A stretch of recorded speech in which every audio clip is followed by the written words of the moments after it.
identify us as the team to beat, and they're gearing up to go at us, head to head. That makes us work harder. So bring it on.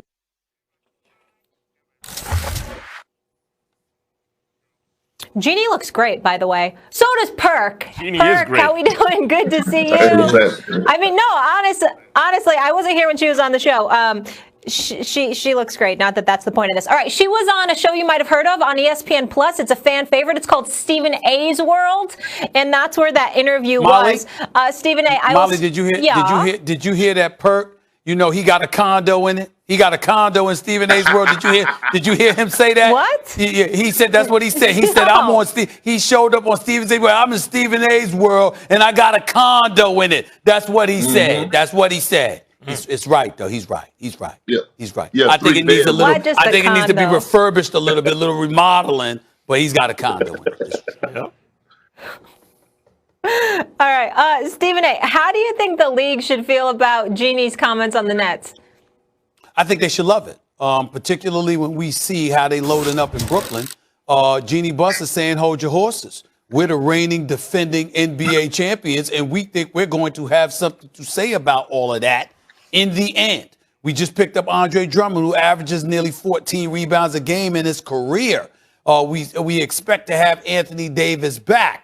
LeBron James, we have no doubt he will be back. And so when you consider the pieces that we have in place, we think we're going to have something to say about, who's standing in the end. And that's what she's saying, and that's the kind of mentality that you want champions to have. She's basically staking claim to the fact that she doesn't believe that the Lakers are going anywhere for the foreseeable future.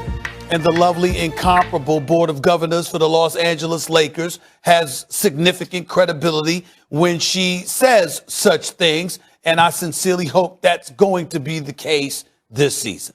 There's a level of what we used to say gangsterism in Jeanie Buss, just like her father. They are not sweating what you're doing. They get crewed up. Look, here's the thing about the Lakers and the Buss family. Dr. Jerry Buss, the late, great Dr. Jerry Buss, was by far the greatest owner in the history of American team sports. Please don't embarrass anybody else by comparing them to him. Trust me. Look at the resume. Jeanie Buss, a chip off the old block. And think how hard it is to be her that way because you're following an impossible act to follow. And yet, even though she upheld her father's basically dying wish, keep the family together, with the team, and kept her brother in the position running the team probably an extra year that she should have, for 4 years instead of 3 years, she eventually said, okay, enough, we got to win.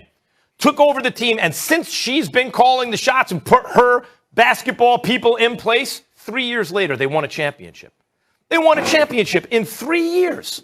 And now they're looking to defend. And she knows if her squad is healthy, she's not looking for an unfair advantage against the Nets, right? Go ahead, let the Nets get crewed up. The Lakers are crewed up, and let the chips fall where they may. They're not sweating it. Love me some Jeanie Buss. How could you not, as a Lakers fan, how could you not love that attitude?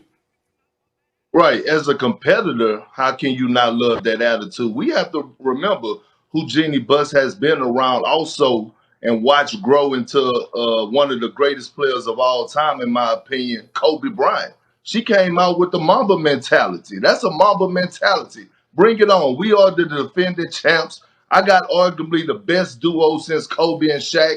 And here's the thing, right? You got to love the competitive nature.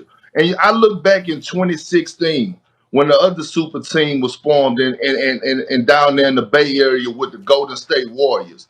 The great Greg Popovich from the San Antonio Spurs, when asked about him at the beginning of the season, he said, I get it, right? Don't quote me on this. I may not have it all right, but I know he said something along the lines of, we understand how great of a team they are on paper, but who's going to beat them? That's the thing. Who's going to step up and try to beat them?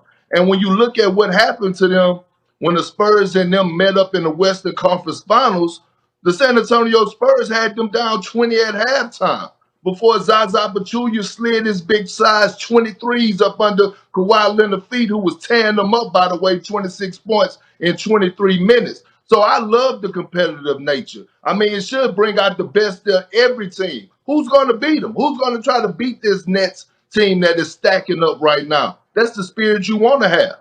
That's exactly what we need too. We need to be reminded of that. We need to we need to be reminded of the importance of competition. I mean, see, this is what it is about basketball, man. It's like a team sport is a team sport. We get it, but it's like when a batter shows up, Max, to play baseball. When he shows up to the batter's box, it's about him against that pitch at that particular moment in time. One of the things that I hate and absolutely detest in the world of sports, I don't know if I hate anything more than the intention to walk. I don't know if I hate anything more, because that's you basically saying, you know what, I don't want to compete against you. Well, it's your manager saying that. Yeah, I know it's your manager, but guess what? The manager never told Randy Johnson that, wouldn't tell Roger Clemens that, wouldn't tell some of the great, one of Mike, Nolan Ryan and others that, no, you know what they would have done to them if a manager told them to intentionally walk somebody? No, we ain't going out like that. Let's get it on. And I'm saying you transfer that to basketball. And one of the things that I think is incredibly important to remind everybody, that's what we really, really want to see. You know, one of the reasons why I backed off, even though I called it when KD went to Golden State, the weakest move I'd ever seen by a superstar. The reason I backed off about that is because I never forget the first moments of that finals when he was finally in the finals for Golden State against LeBron in Cleveland. He scored the jump shot and then clapped his hands and spread his arms wide, defending against LeBron like, let's go. It was his way of saying, okay, here we go now. Why? It's because his mom went at you. I just said, no. I did apologize to Mama. Mama Durant. I mean, come on. I love Mama Durant now. I mean, I got a soft spot for that lady. But what I'm saying to you is that the point is, he was sitting there saying, let's go. It's me and you now. You had your crew. I got my crew. Now it's me and you. I'm just saying, we want to see that. It's important in the sport of basketball. That's how basketball became popular. But the thing about the Lakers is, you're right, I'm with that attitude. The thing about being a Lakers fan, or in Jeannie's case, the owner of the team, is that when you're like, okay, let's go, right? You're coming at them with Shaq and Kobe, with Magic and Kareem, with LeBron and AD. You're not coming at them with, you know, you talk about Blake and LaMarcus Aldridge. You're not coming at them with CP3 and Blake, which was a great combination, but it's not enough. So Jeannie's saying, come on, we got 2 MVP players on the team. We got who we need. Let's go. That's the thing about the Lakers. They'll get their guys. They'll get guys, even if it's not, oh, this is unfair. Because back in the day, the Celtics were just as good as the Lakers now. Let's see it, right? Kendrick, before you say anything else, I will do have an open confession to make. When the Lakers are winning basketball games, the breeze in L.A., the palm trees, it just feels a little different. There's something a little extra special about L.A. when the Lakers are relevant. It's just it's just a little ambiance in the air. It just feels good. I just want to say. So basically, to sum it all up, Jeanie Buss just said, in the words of Patrick Beverly, I ain't trying to hear all that. Jump ball. Jump ball. Right. Amen. Carry on. Amen. Amen. Amen. Perfect. Go ahead, Let's Molly. keep it going, guys. On the subject of the Nets here, we got Blake Griffin isn't having any of it. Just another All-Star on the new team filled with All-Stars. Laughed off criticisms of unfairness after the team acquired him. James Harden and LaMarcus Aldridge all within the past 2.5 months. Last night's performance. Everything we've been working on and frustrated about early on in the season, you can finally see it come together. Having a defensive mindset every single night. We held them to 105 tonight, so that's just a great defensive effort right there. I think we're just being more attention to detail. We're just playing hard from the first quarter to the fourth quarter. All right, Stephen A., after last night's game, we're thinking, who has the better chance to reach the finals? You think it's the Clippers after they made some moves, or the Bucks? It's the Milwaukee Bucks. Max Kellerman, for simple arithmetic reasons. They only got one team they need to go through, pretty much. The Western Conference is wide open, especially if, with the sole express purpose with the only exception, rather, is Anthony Davis if he's 100%. Then there's nothing to talk about. The Lakers will cakewalk to the finals.